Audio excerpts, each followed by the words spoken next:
Welcome to Engineer for a Day, and welcome to Business Bay in Dubai. I will not surprise you to know today we're going to focus on architecture. So I'm delighted to welcome you to be an architectural engineer for a day with Heriot-Watt University.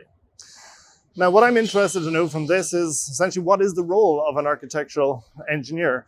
What do they do on a day-to-day basis? And what challenges do they face to create, in many cases, a more sustainable future? So to answer some of those questions, I'm joined by our resident expert, Dr. Hassam Chowdhury, who is an architectural engineer. So if I could ask you the simple question first, what does an architectural engineer do? Thanks, Tag. Right, so to answer that question, I'll start off with an easy example first. Let's just take an example of an aircraft industry.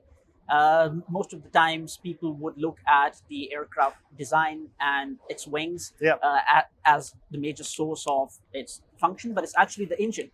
The engine is also an equally important source to drive, and that is exactly what an architectural engineer does. The role of an architectural engineer is to engineer buildings, which is an amalgamation of complex systems, to make sure buildings operate properly, to make sure buildings are energy efficient, to make sure building systems are well designed, and to make sure that the thermal comfort of residents inside buildings is compromised. So we know architects clearly have a role to play in the design of what looks like an amazing built environment here. But the architectural engineer then works with the architect to ensure that the building, well, that it operates really well. And I suppose with the challenges that we're facing today into the future, make sure it runs really sustainably.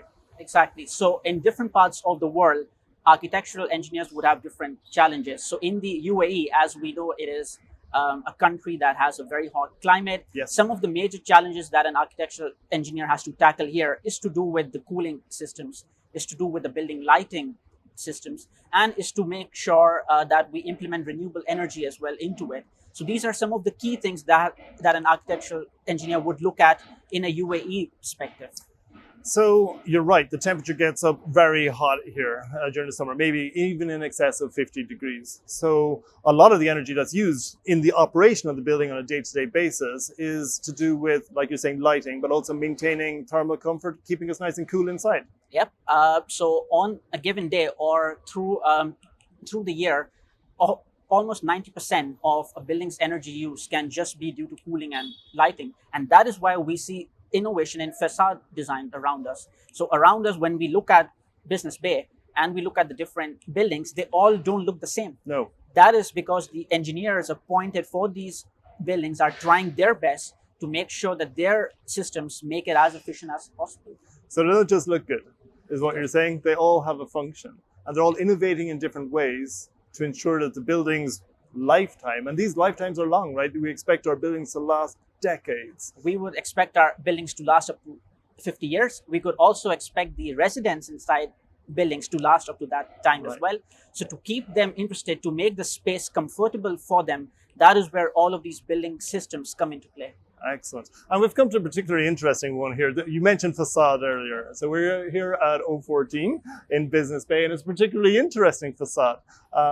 Perhaps we'll take a step inside and you can explain more about this facade and the role that the architectural engineer has to take in the design of buildings like this. Absolutely. I'm very excited to join you inside. Brilliant. Let's take a walk.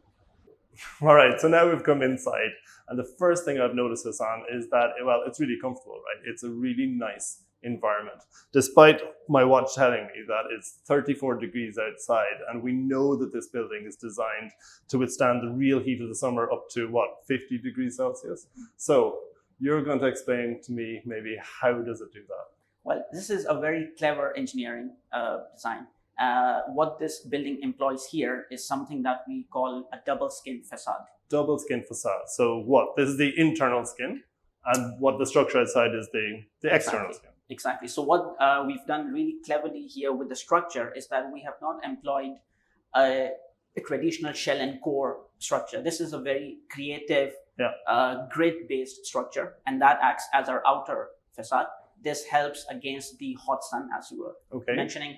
This also encourages airflow into so let me tease that out a bit. It helps against the hot sun. I can see it's shading an element of that. But you're saying it does more than that. It's absorbing the sun somehow, and then exactly. So the thickness of the facade that acts as a thermal mass. Yes. And that is the real absorber of the solar energy that comes in. So that helps with shading. Yeah. But what it actually also does, if we notice here, there is a gap between the outer and the inner. Absolutely, about a meter, facade. I'd say. Yeah. And that is where it cools down the air. How does it do that? Yeah. It encourages wind flow from these openings that we see here. And that's really innovative. So it encourages airflow together with the shading provided. It makes the airflow cooler. So that's, well, to me, that's natural convection. So there's no fan that's making the air blow up. But the fact that that's hot, this is cold, we get this natural buoyancy of air up through the middle. And you're saying that's cooling down the inner facade. That is cooling down the inner facade, and that in turn is helping us against our active cooling. So what we see here is a really active cooling. Active cooling is air conditioning, right? This is the thing I turn on and I try to. So we still need a bit of that. We do need it. So in terms of thermal comfort of users, that's user based, and just to keep at an optimum temperature, we do need a bit, but we can save on energy by having innovative structures like this. Yeah, and there's some really interesting statistics. I think something in the peak of the summer, up to 95% of electricity used in the UAE is on air conditioning. It's on. So I think what you're saying then is by clever, well, let's say passive design, so by designing the actual infrastructure, the architectural engineering that goes into this, you're able to ultimately reduce the day-to-day use of air conditioning and energy. You are able to, that's perfectly fine. You are able to reduce active cooling. You are able to reduce lighting as well. So as we can see here, there is a natural element of daylight coming in. So we reduce active lighting. Lighting and cooling make up the bulk of the energy used in a building.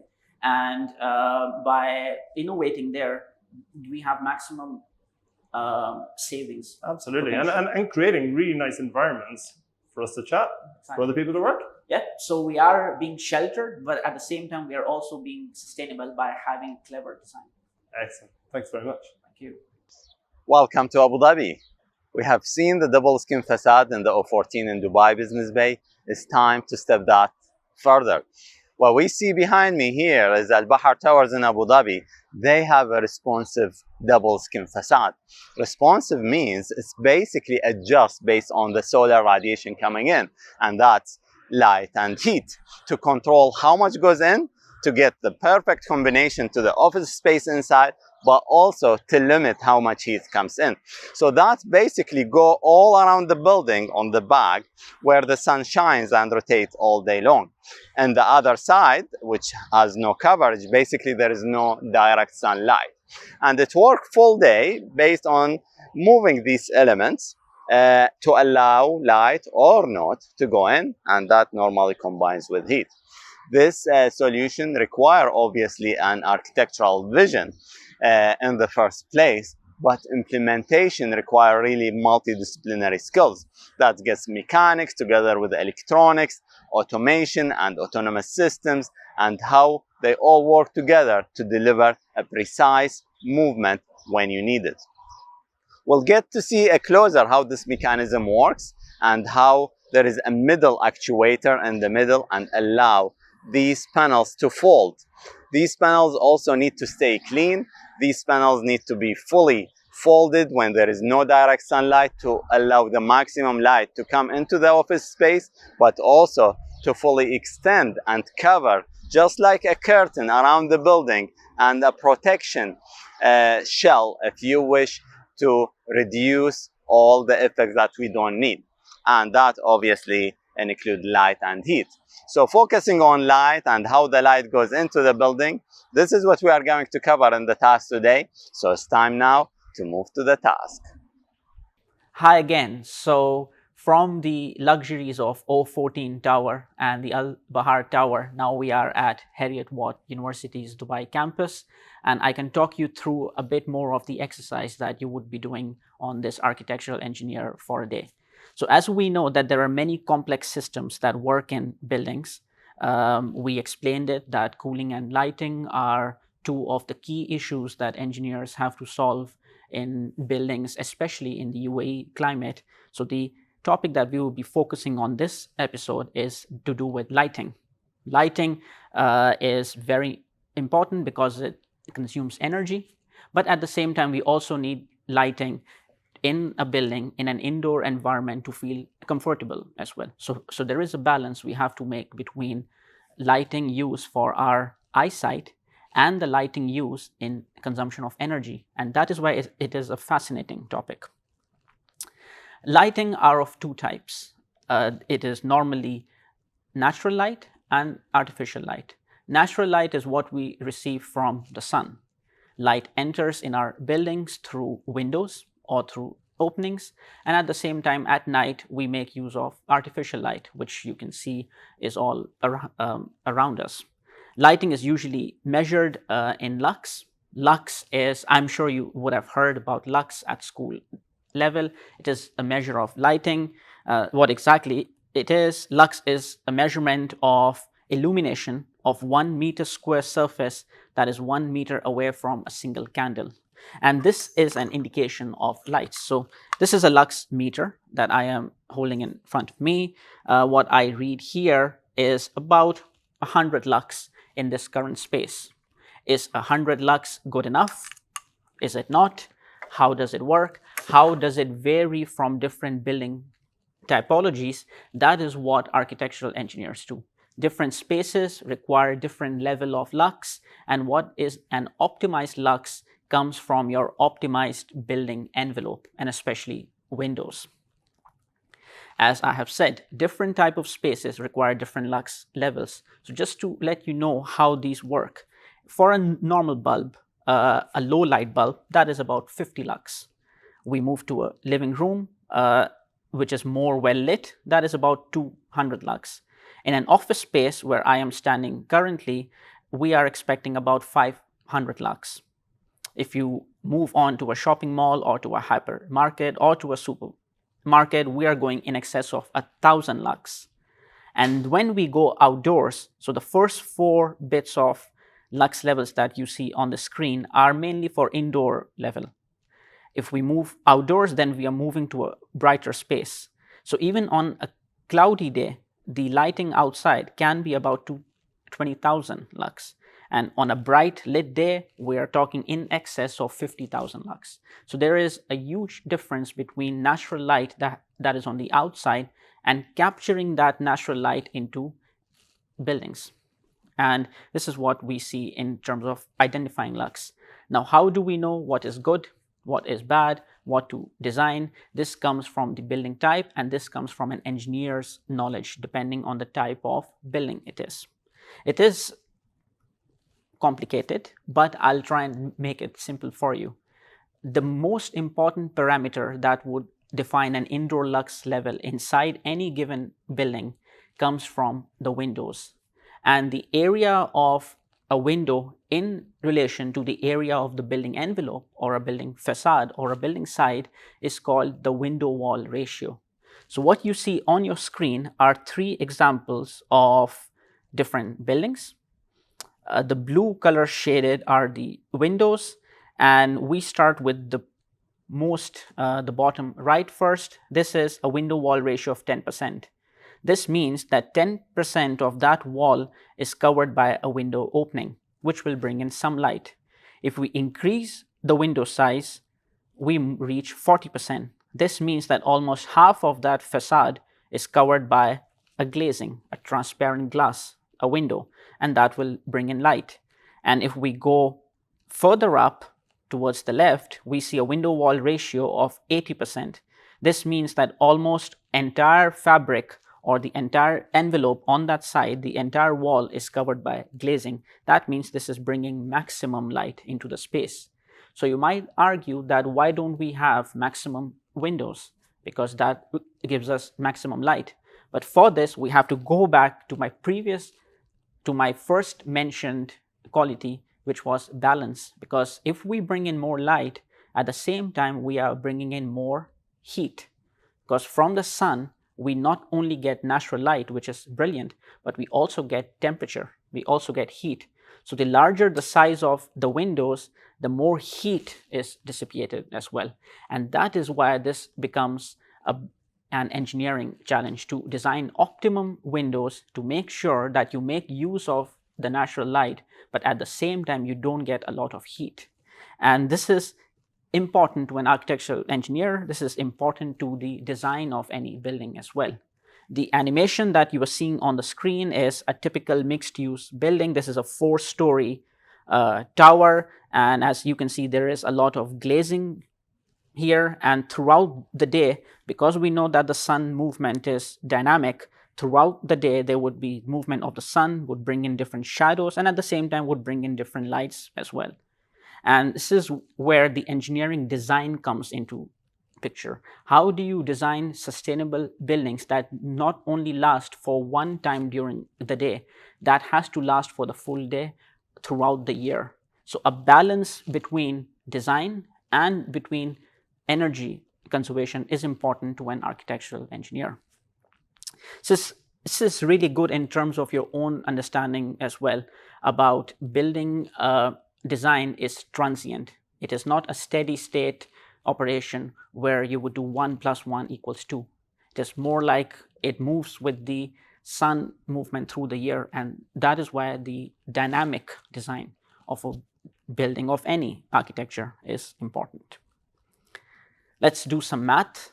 Let's do some math now so you can get a better understanding of how this thing works. On the x-axis, you see WWR, that is the window wall ratio. And on the y-axis, you have two types here. The first one is heat gain, that is the solar gain, as I said, the heat that comes into a building. And on the right-hand side, on the vertical axis, we see the daylight factor, that is the natural light coming in. So we know that as you increase your window wall ratio, you will increase the heat as well. And this is represented by the red line in front of you. And at the same time, if we increase the window wall ratio, we will also increase the natural light coming into the space. And this is represented by the blue line. Now we know both of the diagonals are increasing. So therefore, what does an engineer do to make sure the right type of window wall ratio to be applied to any type of building, or the right type of windows to be applied to get maximum lighting? For this, we have to do some further math. So if I move on now to the second part of the math, I will introduce a new terminology, and that is classifying or declassifying lighting into two types, natural light and artificial light. Now we know that in some points when the natural light is not sufficient, we have to make use of artificial light. And that is where the key design element is, to make sure your windows are designed just to bring in minimum possible natural light, enough to be well lit. We do not need excess natural light coming in because that brings in excess heat. We do not need minimum natural light coming in because that will force us to bring in artificial light. So we need minimum possible natural light coming in to make sure we are well lit. And that is the point where we will get our optimum windows. So the red line that you would see on the graph now, that is again heat gain. So that's a solar gain. With the increasing window wall ratio, the heat gain will increase. But the green line now, this is the artificial light. So as you can see here, at around 40% window wall ratio, the natural light will start to increase and the artificial light will start to dip. Before 40% or anything that's lower than 40% window wall ratio, we need artificial light, which means we are still using energy. We are still using artificial energy to work. But at the 40% window wall ratio mark, we have enough daylight coming into the space that we don't need artificial light anymore. We can rely on natural daylight through the day. And that is why you see a steep decline in the graph. And that is normally the point where you would get an optimum window wall ratio. Now, this is not to say that every building designed will work at a 40% window wall ratio, because that is not true. As we said, different buildings require different typologies, different lux levels, different character, and the window wall ratio changes with that as well, as you will see in the Engineer for a Day exercise that you would be doing going forward. Finally, some final bits on the math. And for this particular example, a window wall ratio of 50% was considered to be ideal. This was the example that you had seen a building a few slides back, and as per this example, a 50% glazed surface is good. And that brings us now to the architectural engineer for a day exercise. This is to design sustainable day lighting in buildings. Your task for today is to do daylight analysis by first designing a piece of a building, a house, a residence, and then to work your way around designing optimum windows that you think will give us the most sustainable daylighting. For this exercise, you have been given a handout, and I'll just quickly summarize that for you by setting up the scene. So these are the challenges. Where do you place your glazing? What is the size of glazing you choose? What is the window wall ratio? What is the orientation? This is where your engineering brain will be working. Before you get started, there are some interesting facts that can support your design approach. Windows that face east and west tend to be brightest in the morning and in the evening time, and light will be of a warm golden tone. In the northern hemisphere, south-facing windows get a lot of direct sunlight. This is important to note. This is the hemisphere that we are in, the UAE. South-facing windows get maximum sunlight. That means they get maximum heat. So whether you want your windows to be on the south, that is something you have to think. In the other hemisphere, north-facing windows have a lot of sunlight. So in the southern hemisphere, you have the north-facing windows that have the most sunlight. So it's opposite in the two hemispheres. And therefore, when you are looking at window design, you have to look at which facade is most suitable: east, west, north, and south. Or can multiple facades work, so you capture key daylight at different times of the day, or you want to risk everything by having windows only on one facade. These are some engineering choices that you would make. That takes me now to the task, and the task is to design a simple house of your choice with windows using SketchUp, and to achieve an optimum lux level of about 500 lux. So what we are qualitatively saying is that your designed windows should at least give us about 500 lux of daylight coming in. Anything more than that means too bright. Anything less than that means too dim. So we're trying to aim for around a 500 lux level mark. Remember, all shapes and sizes of windows are welcome, so we don't want you to be restricted to a rectangle. That is very old-fashioned. You can play around, you can innovate with the different type of window designs, and you would then upload it to the Engineer for a Day Padlet. Like I said, that will be then simulated. So I attach a link for you on this drive, and to take you further now on how to use the link and get started with SketchUp, we have a full video demonstration from one of the architectural engineering graduates. Her name is Dhwani, and she would be very happy now to take you through the next part of the segment, which would be a video tutorial on how to work through the Engineer for a Day exercise. And that's it from me. That's a wrap, and I'll pass over now to Dhwani. I'm going to give you all a quick tutorial to get familiar with the basic concepts of SketchUp and its user interface. The first step would be to copy paste this URL into your browser, or you could just click it on the document.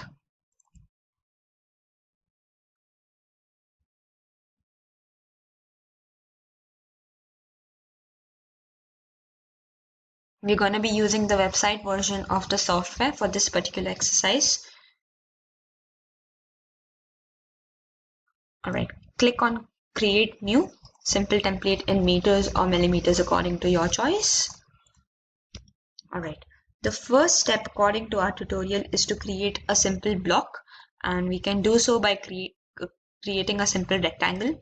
You could either click on the rectangle icon on the toolbar, or you could just simply click on the letter R on your keyboard. And you could change the dimensions as it can be seen on the lower right corner. I want my dimensions to be 2 by 4. So I just enter the values 2, 4. That's pretty much it. All right. So now this is a simple 2D rectangle I have right here. In order to create this into its 3D form, I have to extrude it using the pull or the push tool that's given on the toolbar right here. Or you could just simply click on the letter P on your keyboard and you could enter the height you want. I want, say, 3 meters or 2.5. That's pretty much it. So now I have a simple cuboid right here. Alright, let's make this a little more realistic. Let's try creating a simple sloping roof. You could do that using the line tool right here, or you could just click on letter L on your keyboard and connect the midpoints of the roof. We have a simple line right here. Zoom in and click on the line, and then you click on the M tool or the move tool. You click on the line and you push it up. And you could play around to set the inclination, or you could just leave it so that it looks symmetrical. Yeah, that's pretty much it. All right, so now it looks kind of like a simple house. The next step would be to create openings. We could do that using the rectangle tool again. All right, click on the surface formed, and in order to create a void, you will have to erase the surface. So right click, erase. So now we have a simple opening right here. Right. To create windows, you have to follow the same step. Click on the rectangular tool, make a simple window of the dimensions of your choice. Click on the window, and in this case, instead of erasing, you could simply change the material of the window by clicking on the paint bucket tool. And you could scroll down to navigate across the glass and mirror options. You could choose any of your choice, and you can even change the materials. The windows doesn't have to be in the rectangle shape, of course. You could even try creating random shapes using the line tool. And you could change the material of the window.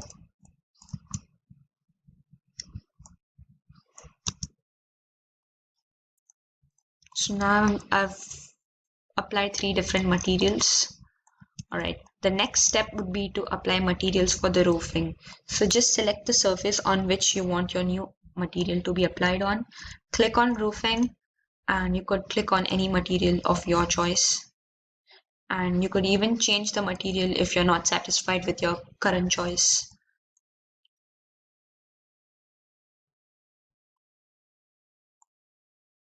Right. All right. So the next step would be to change the materials of your walls. You could either choose concrete, brick, anything of your choice. So I'm gonna go with brick. Right, this looks decent. Okay, so I have a simple house over here. I have doors, I have my windows, and you could even change thickness of your windows and overall walls by clicking on the surface and using the push tool again. So I can make my windows thicker. I can make them thinner by pushing it back in. It's very simple. Right, so I just save this model. File name would be your name, XYZ, and your model. Right, so I've saved my model. The next step would be to download it, so y'all could send it to me in the 2020 version. Click OK. And that's how I get your models. I open it on my SketchUp software. And this is how it looks. It's exactly the same. All right. So now I'm going to be simulating your models in real time. I'm going to show you 2 different results. One with the actual applied textures and materials to show the rendered version of it. So just click on Start Enscape.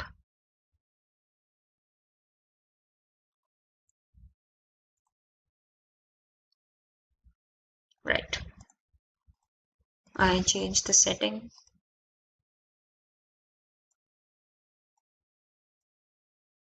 And this is how your model would look in real life.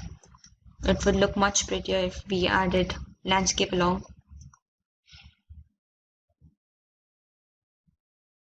So this is a quick walkthrough of your model in 3D and in real life.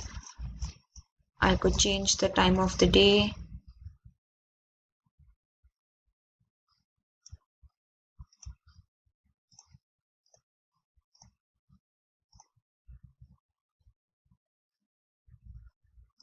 I could change my atmosphere to say a desert.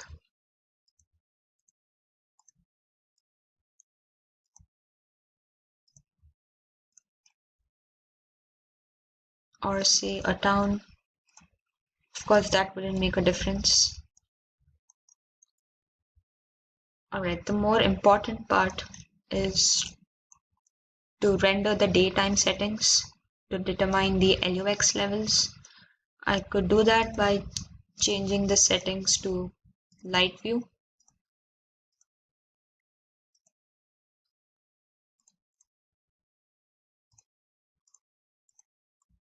And this is what matters the most in our exercise. Different orientations give rise to different Lux levels depending upon the sun path and the time of the day. As you can see on your lower right, I've been changing the time levels.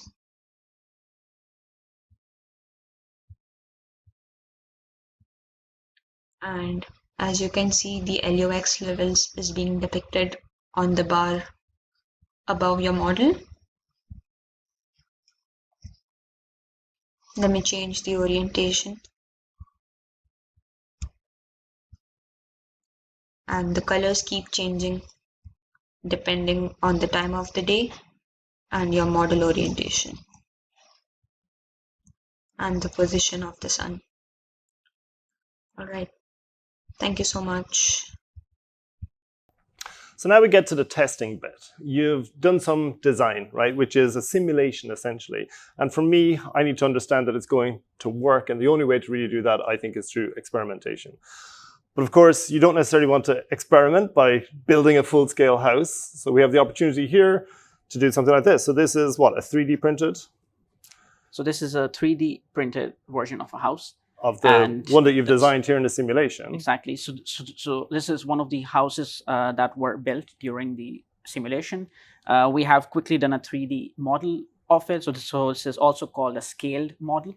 Right. And why don't we give it a go on how it works? So you're going to put it in here in what we call a heliodome, right? Yes. So essentially is, I don't know, it essentially simulates the sun or where the sun is and how that light as well as heat interaction is going to happen with the built environment. That's right. So like how we have a scaled model, yep, we also have a scaled sun tracker. Right, okay. And this is called a heliodome. That's right.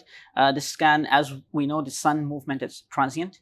So we know it doesn't stay static during any point in the day. It keeps changing. That is why we have this little disc here that changes. And it allows us to position any building so we can see light throughout the day at different times of the year.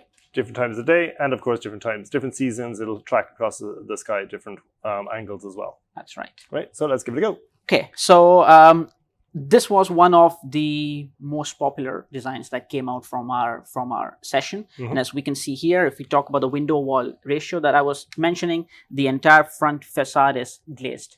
That is why you see no walls here. This right, essentially is a window. And as we can see here, it's almost 100% glazed.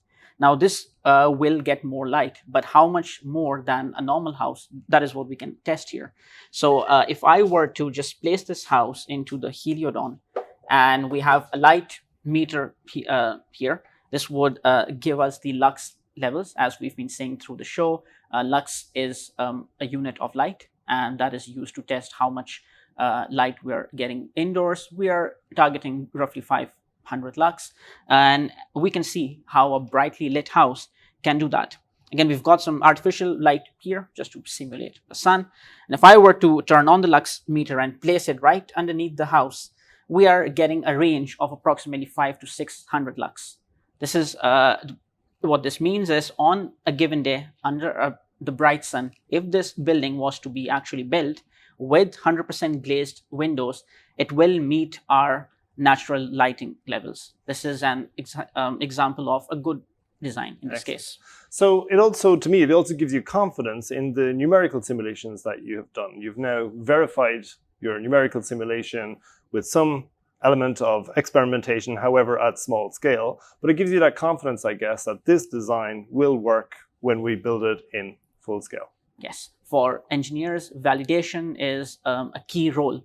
And to have a numerical model try and simulate daylight compared against any experimental, even if it's a scaled model, does give you that confidence. Does it work? The other bit to be sure that this model actually works is to test it against a house that has less window wall ratio. So if I quickly just switch this, if I remove our 100% glazed building from a normal hut, which was given to you as part of your task, as you can see, this has a very small window. So we call this a 20% window wall ratio. If I were to simulate the same time of the day and stick a lux meter inside, the lighting level that we see drops to around 200 lux. So almost half of what we were expecting on the other house. And to add to Tag's note, this is seen with these results are validated using our numerical model as well. You see a more gloomier approach in this house. And generally, you could probably extend that across all engineering design. You can simulate things in theory, you can simulate things in these kind of simulating software packages, but you need that confidence for some level of experimentation to validate that theory, those simulations. And once you're there, you have confidence that your design is doing what you want it to do. Exactly. And the scaled model advantages are also there that you can do mass modeling. So you are not limited to just one type of experimentation. You can do more models. It is really endless, the amount of work that you can do if you're working with a software and scaled models. Listen, thank you all for joining us again for another Engineer for a Day. I hope you've enjoyed being architectural engineer for days and you've had some insights into different roles that an architectural engineer has for what I would say a more sustainable future for the built environment. Thank you all.